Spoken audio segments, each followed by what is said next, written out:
What's up everybody, what's up MGTOW? So in this video I'd like to look at the movie Lawnmower Man, the 1992 release on New Line Cinemas. Now this movie is probably considered one of the classic kind of predictive movies about virtual reality going into the future, and in fact the beginning of the movie talks about how virtual reality will be in widespread use by around this time. So I really want to resist doing a scene-by-scene analysis of the film, and I'd like to do that for several reasons. One being that it would just make this video way too long, and copyright and all that type of stuff. And secondly, because I just want to give kind of more of an insight as to how I personally analyze film and movies and predictive stuff like this. Because a long time ago, back in the days, in the early Wild West days of YouTube, a lot of quote-unquote conspiracy theorists would do film and music video analysis. Most notably people like Freeman Fly, Labyrinth of the Psychonaut, and Lennon Honor had some very good analysis of popular culture and specifically film and music videos. And that helped me a lot in looking at the propaganda that was being produced and things like that.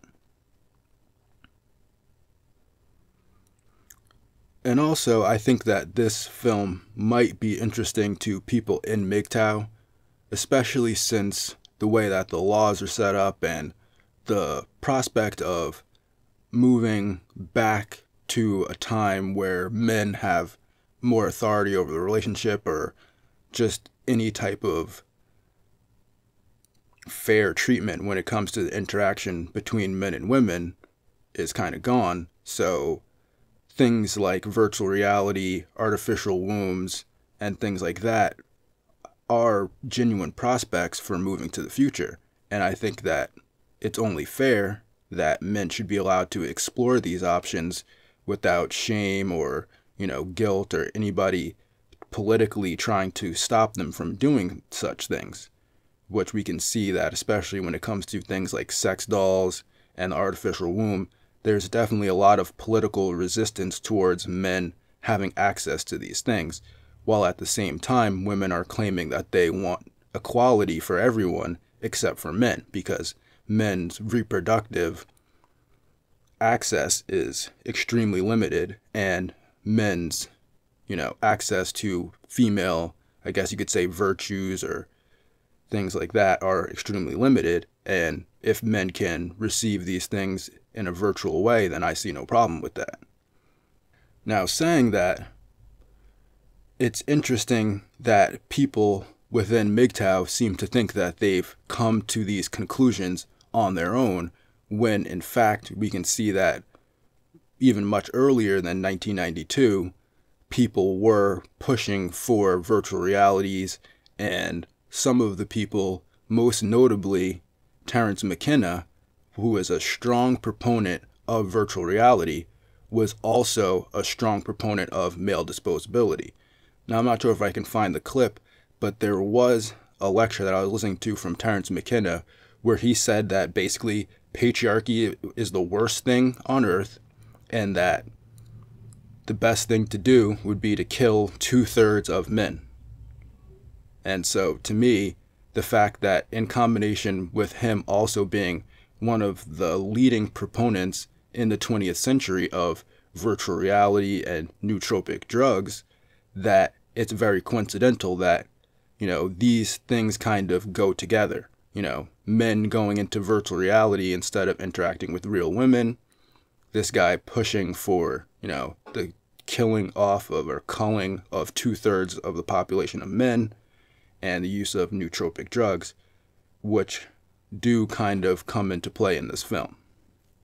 So like I said, for people in MGTOW to kind of think that, oh, they've outsmarted the system by, using virtual reality to engage in, sensual activities with artificial females, or even moving towards an artificial womb, is not really something that we've just come up with on our own. And in fact, we might have been cornered into this position by higher up elites in society and scientists and things like that. I know a lot of people don't believe in that, but it's something that I see personally. So when analyzing videos and movies, music videos are, for me at least, very easy to analyze. And my trick or tip for analyzing music videos and the symbology or symbolism or semiotics within music videos is to just turn off the music.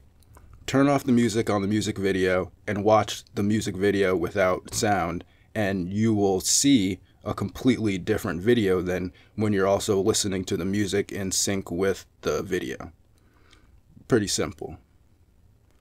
It does help if you have a background in esoteric philosophy and esoteric symbolism and things of that nature, but I think most people can generally get the gist of when imagery is Luciferian or satanic or not, and things like that. Now, when it comes to analyzing film and movies, you do have to have kind of a background in certain topics and things like that, depending on the genre of film. But in this movie, there's some very interesting scenes that I wanted to cover, and I've taken some screenshots of. And these are all coming from the 1992 release director's cut version. I'm not exactly sure why it's the director's cut version. It might be because there's a sex scene in it for like 30 seconds, or it could be because there's a bunch of Luciferian / satanic type imagery. So when you're looking at this film, The Lawnmower Man, you can see that there's 3 levels of, I don't want to say symbolism, but 3 different levels that you could look at this film at. Your first, most basic level is kind of your generic film of, government bad guys want to, use technology that could improve life for everybody on the planet, but they want to weaponize it and use it as a secret weapon to kill people with, which is, just your basic military versus the people type of narrative where, secretive government agencies want to use stuff that could help everybody, but they want to use it as a weapon. Then if you get a little deeper into it, you can see how they're presenting this atheist or Luciferian versus religious debate, where you can see that the relationship between Job, and in fact that the guy's name is Job, like Job from the Bible, you can see his relationship with the guy that Pierce Brosnan plays, which is the computer programmer, and also his relationship with the priest who was his previous employer. Now, if you take it all the way up to the 3rd level, there might even be more levels that I'm not catching on to, but what I see is that this is becoming kind of a Luciferian or Gnostic propaganda tool. Now, I didn't watch the film to the end, so I'm not exactly sure how the character turns out in the end, but I didn't watch the end yet to resist giving too many spoilers, so hopefully just this analysis of these few scenes that I saw and the basic premise of the movie can kind of give you a clue into how I'm analyzing films and things like that. So just to start off, like the basic premise of the virtual reality thing is that the Pierce Brosnan character wants to use virtual reality to improve the intelligence of mammals. First he starts off with monkeys, but again the military wanted to increase the aggression of the monkey rather than the intelligence of the monkey, which is where Pierce Brosnan had a disagreement with the military intelligence people because they just wanted to turn the monkey into a killing machine. He wanted to improve its intelligence. So he's basically using virtual reality and nootropic drugs in order to increase the intelligence of mammals. Now, they didn't get everything right as far as predicting exactly what the future of virtual reality would look like, but as you can see here, the virtual reality goggles and gloves that he's using are nearly identical to the Oculus Rift or other virtual reality glasses and glove systems that are available today. I mean, if you look at this, you can see that the headset, at least, is nearly identical to the Oculus Rift. I mean, there's barely any variation from what the Oculus Rift looks like. So again, to say that these things are just kind of coming out of nowhere is not a very good way to look at it, because this is a movie that was published in 1992, so I'm sure the script was written maybe even in 1990 or before that, and for them to be able to predict with such precision how virtual reality would look and how at least the headset and things like that would be used is very kind of, interesting, to say the least. So right there we can see that there is some predictive element within this film of how things are going to actually be in the future, and that maybe they're taking guesses and shots in the dark, but their guesses and shots in the dark are very accurate and very pertinent to how things are now.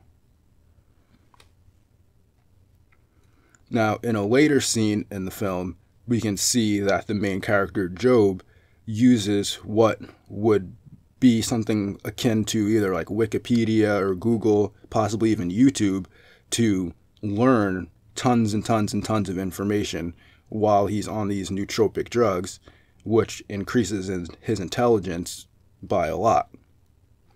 So that's just kind of the predictive part of the virtual reality that I saw, where you can see that it's very accurate, very close to what, people are showing or have nowadays.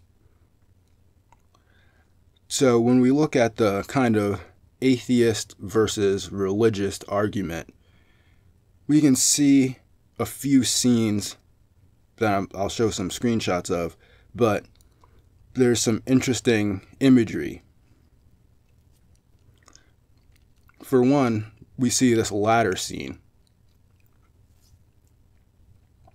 Now, if we see the ladder, it's often featured on Masonic tracing boards, and I'll show you a picture of the Masonic tracing board, and you can see how the ladder is kind of representing your ascent up the hierarchy of maybe a spiritual hierarchy or maybe even an existential hierarchy, but some type of ascent where you're getting quote unquote closer to a God-like state, or possibly a Christ-like state, is something that the Masons sometimes say, that there is a Christ mind, that there's a way that you could be like Christ or be like God. And the Luciferians also believe in a kind of similar type of thing, that man can become God. And, for instance, like there's that saying where man is the measure of all things, where I don't believe in that, but, it's a kind of Luciferian, Gnostic kind of belief system that man can somehow become God. So when you see this scene, you see that the character Job is on a ladder, the priest is below him. And this is the scene that happens right before Job first enters into the virtual reality. So you see the priest is below Job, Job's on the ladder, and then the camera pans up to Job, in which he's right next to a statue of Jesus, polishing the statue, of course, because he's the janitor or whatever at the church. But when you look at the imagery of this, it's kind of showing the similar thing that this Masonic tracing board is showing, that one can ascend from, the lower realm to the higher realm physically. Like you can physically walk up this ladder and become closer to God. It's not like a metaphorical thing where, you become more, saint-like or more godly in yourself and your conscious and your soul, but more that you can physically ascend closer to God. Like you can physically make yourself into a God, or physically make yourself have the Christ mind. And that's what this scene is showing. And I would argue that that's what this movie, the basic premise of the movie is asking the question is, can man become God? So what I find very interesting is that the direct next scene after this latter scene is the scene in which the character Job enters into VR. Now, to most people, this is going to sound completely crazy, but when you look at what happens when Job enters into VR, you can see that there's a bunch of images that are flashing very quickly.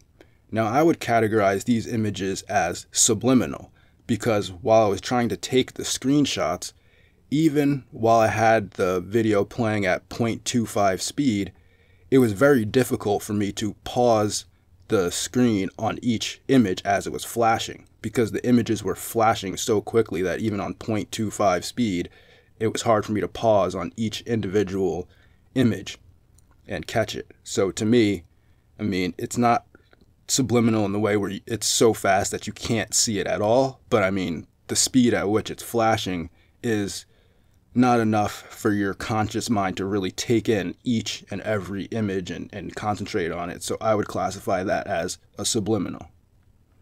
Now, what's really, really interesting to me about these quote-unquote subliminal messages is that while most of the other part of the film in which Job enters into the VR, or the other characters enter into the VR, it's shown it with 3D graphics and 3D imagery, colorful 3D imagery. But for some reason, in these few scenes where Job enters into the VR for the first time, they flash some interesting geometric shapes accompanied with specifically 17th century witchcraft seals specifically designed for summoning demons. Now, how do I know that? Because I've read tons and tons of black magic witchcraft books and looked at the seals and looked at the things.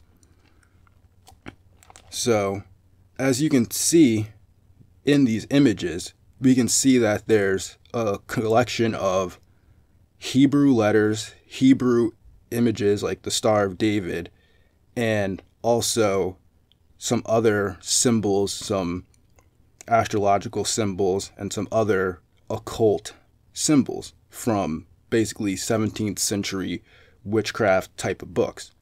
Now, why the producers or directors or scene designers or set designers of this film would choose to use images that are specifically designed to evoke demonic spirits. Maybe some of them are designed to invoke angelic spirits, but in either case, these are 17th century witchcraft symbols. There's no doubt about that. And from them to switch from 3D graphics to these very, very old, very low quality witchcraft kind of images it just calls into question, why would they do that? I mean, you could say I'm crazy, but you have to answer the question as to why they would out of all the images and things that they could choose to put into this movie. And we know that directors and set designers put a lot of thought and effort into, the color scheme, the lighting, the how the characters are dressed, for them to say that, oh, well, they just randomly threw in these witchcraft symbols in one of the most important scenes in the movie for no reason, just because, I don't know, maybe they were drunk or something and they were like, oh, these images look cool. Like, it's a very far stretch to say that everything else is carefully placed in the scene. The characters are dressed and make-upped and lit, and all the colors are balanced, and everything in the movie on the set is purposefully put there by somebody. And then they just randomly kind of threw in these witchcraft symbols, and who knows why they put them in there. It's very hard for me to accept that as an argument.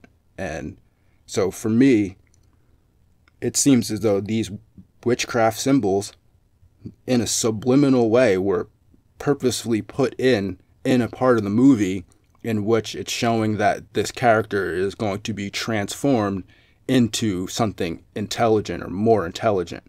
And of course, that's part of the Luciferian Gnostic doctrine, is that, Lucifer was actually the good guy because he gave Adam and Eve knowledge from the tree of knowledge, in which God was trying to limit, their knowledge. So, while saying that these images have Hebrew symbology on them, they have Hebrew letters, stars of David's, other astrological signs that would kind of correspond with Hebrew religious text, these images are not Hebrew. These images are not Jewish per se. These are, at least from my knowledge, 17th century witchcraft seals designed for summoning demons. And the fact, again, that we're seeing that this guy is kind of... The Pierce Brosnan character is definitely kind of like a satanic type of character. And you can see that within the interactions that he has with the priest, where when he wants to bring Job in to do the test, he has no problem lying to the priest, telling him that he just wants Job to mow his lawn, when in actuality, he's in secret giving Job intelligence. So we can see that this movie has a very harsh critique of the church itself, that's symbolized by the relationship between Job and the priest. The priest is often seen in earlier scenes in the movie whipping or beating Job. And then there's this scene right here which kind of sums up the relationship between Job and the priest, at least, and the critique that this movie is giving on religion, specifically Catholicism, I would say, that when Job starts to do the treatments to improve his intelligence, the priest is actually upset that Job is learning to read and learning things, and he has an exchange with Job. The priest has an exchange with Job where he kind of tells Job that, you shouldn't be learning things, you shouldn't be intelligent, your job is to work and to shut up, basically, and get back to work. Who told you to learn math and things like that? And while some of the critique of religion may be true, it is a very harsh critique. And then in another scene later, the priest tries again to kind of reprimand Job as to why he's learning so much and why his attitude towards the church and his work has changed. And he goes to whip Job, and Job overpowers the priest and fights back against the priest, and then the priest leaves. So kind of the last point, which is kind of interesting, again, is the character's name itself, Job. Now, in the Bible, this is kind of reversed from the Bible, because in the Bible, the story of Job was that Job was a rich man with a family and friends, and he had everything, and the devil made a bet with God that if God took away everything that Job had, his family, his health, his friends, his social status, that Job would become a Satanist, that Job would reject God, because the only reason why Job loved God was because God had given providence to Job. So in this movie, it's reversed, because Job is poor, he's dumb, he has low social status, he has basically nothing, he's the lowest person on the ladder, and then he's given, social status, because you can see when he gains intelligence, women start responding to him, and then, he gains his intelligence, and he dresses better, he's able to drive a car now. So he was given everything, instead of how Job, everything was taken away from him. So, of course, I didn't watch the end of the movie, so I can't tell you what happened to Job or whatever, but we can see that there's definitely more than an undertone of a religious versus atheist debate, and there's definitely a little bit more than an undertone of a Luciferian Gnostic type of viewpoint within the world, where that, intelligence and everything kind of, it makes you, they're trying to say that intelligence makes you like callous, or it makes you over analytical, where, you know, it turns you into a Darwinist instead of caring about people and loving God and loving and just kind of accepting your place in the world. You want to move towards kind of destruction and aggression, where, you know, it's kind of a critique on intelligence, and it's a critique on, you know, humanity itself and the human condition. And it's definitely is coming from a Luciferian Gnostic type of viewpoint, because you can see that the critique on the church is very harsh, while the critique on Luciferianism is not as harsh, at least within the beginning of the movie. Now, I think that a lot of the reason why, if they do turn Job kind of into a good guy at the end of the movie, or he's destroyed or something like that, I think they just kind of throw that in at the end just to get people, because most people are good, you know, so they don't want to see like the Satanist win. They don't want to see the Luciferian win at the end. But if you watch the entire movie up until the end, you've already been kind of infused with these ideas that you never had before. Like, take, for example, somebody who's never smoked a cigarette before. If you show a movie and you show a bunch of people in the movie smoking cigarettes throughout the entire movie, but then at the end, one of the characters dies from smoking cigarettes, it still doesn't change the fact that you've now exposed an entire group of people to the idea of smoking cigarettes.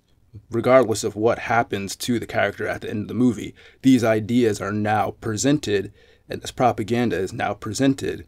And the fact that, you know, people think that they're coming to these conclusions all on their own. Oh, wow, yeah, maybe we should go into virtual reality because that will improve our lives, when it was already planned out that you're going to go into virtual reality and that they're going to kind of use that to cull off a large part of the population. Oh, yeah, and just as a side note, there was an interesting scene where, you know, the Pierce Brosnan character was first kind of going around in virtual reality, and his wife or girlfriend comes in and she's saying, "Oh my gosh, what are you doing in there? You need to come and have sex with me." And he was kind of enjoying his virtual reality, and you could see that she was very upset. She was like, "Oh, what are you doing in there? You're flying, you're floating, you're falling. What's next? Fucking?" And then you could see that she was very upset that he was, you know, enjoying his time in virtual reality. And I think that's an accurate portrayal of, you know, women or feminism in general, how they're reacting to the virtual reality.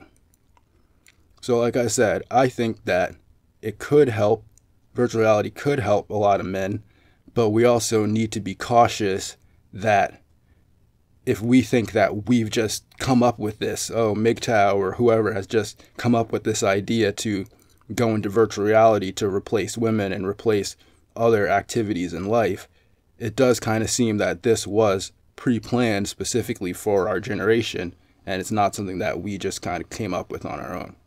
So with that, I'm going to get out of here. Hope you enjoyed this video. So have a good day and go MGTOW.